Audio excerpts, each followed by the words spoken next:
Bonjour et bienvenue dans cette nouvelle vidéo. Dans cette petite vidéo, nous allons voir comment faire la mise en forme conditionnelle. Donc, concrètement, pour ce petit exemple de la gestion de stock, nous voulons assez que lorsque le stock restant est inférieur à 100, que la ligne soit coloriée en rouge. Donc, c'est une forme d'alerte lorsque le stock va en deçà d'un seuil donné. Par exemple, ici, si le stock de peinture reste 80 par exemple, vous voyez que la ligne apparaît en rouge. Si le ciment redescend à 98, ça réapparaît en rouge. Donc ça serait un peu ça l'exercice. Donc si nous avons 112 par exemple, c'est en blanc. Voilà, c'est ce que nous allons faire dans cette petite vidéo. Voilà, pour y arriver, nous allons sélectionner la première ligne, l'ensemble des cellules que nous voulons que ça puisse changer de couleur lorsque le stock descend en dessous d'un seuil donné. Nous sélectionnons toute cette ligne et nous venons sur mise en forme conditionnelle. Et nous venons créer une nouvelle règle. Alors là, il y a plusieurs types de règles, mais pour notre cas, on va plus s'intéresser sur la dernière option, utiliser une formule pour déterminer pour quelle cellule le format sera appliqué. Alors pour nous, nous allons saisir la formule. On va dire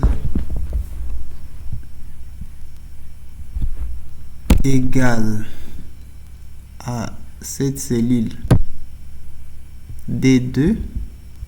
Vous voyez, D2, lorsque D2 sera inférieur, avec ces signes là, inférieur à 100. Alors 100, c'est la valeur que nous avons pris juste pour illustrer cet exemple. Et ensuite, nous allons sélectionner la mise en forme que nous voulons appliquer sous cette condition là.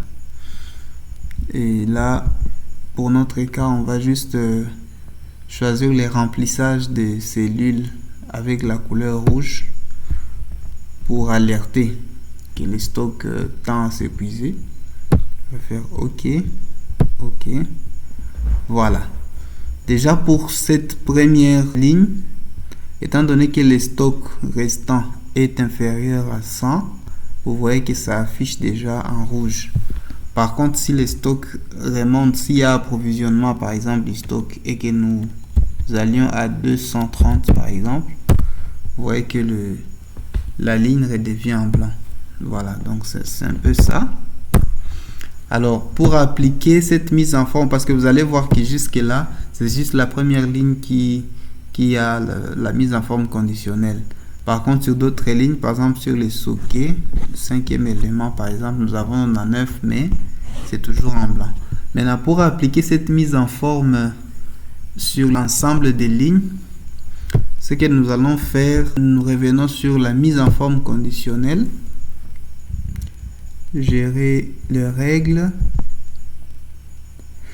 Alors, vous allez constater au niveau de la formule et au niveau de la zone à laquelle on va appliquer la formule, il y a partout des petits signes de $. Les petits signes là, c'est pour empêcher à ce que lorsque nous allons déployer la formule, que nous puissions garder la même valeur. Par exemple, pour ce cas ici, ça va rester D2, même si nous appliquons la règle partout. Et ici, ça va rester A2D2, ce qu'on appelle des adresses absolues. Mais pour notre cas, nous voulons que ça puisse être des valeurs relatives. C'est-à-dire, lorsque nous allons appliquer sur l'ensemble des règles, que ça puisse changer selon que nous varions selon les lignes. Alors, qu'est-ce que nous allons faire? Je pense que vous allez comprendre par l'exemple. Nous allons juste supprimer les signes $ qui précèdent la valeur de la ligne. Ici, nous sommes à la ligne 2. Nous allons supprimer ces signes $ afin que la ligne soit en train de changer selon que nous copions la formule.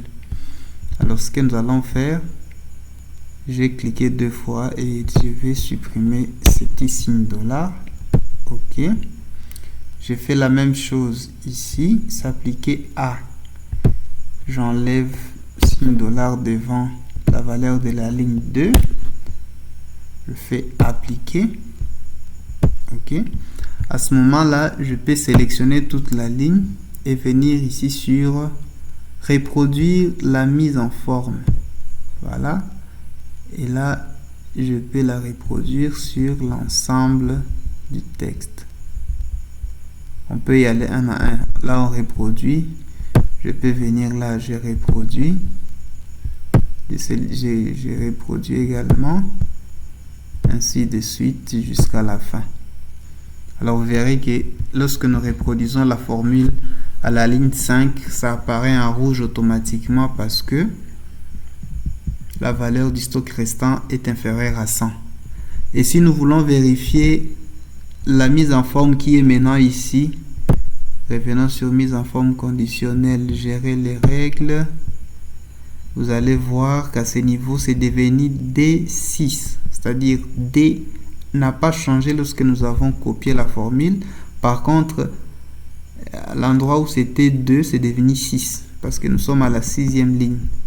Également, au niveau de la zone où s'applique la formule, vous verrez que ça a changé. C'est devenu 6 au lieu de 2.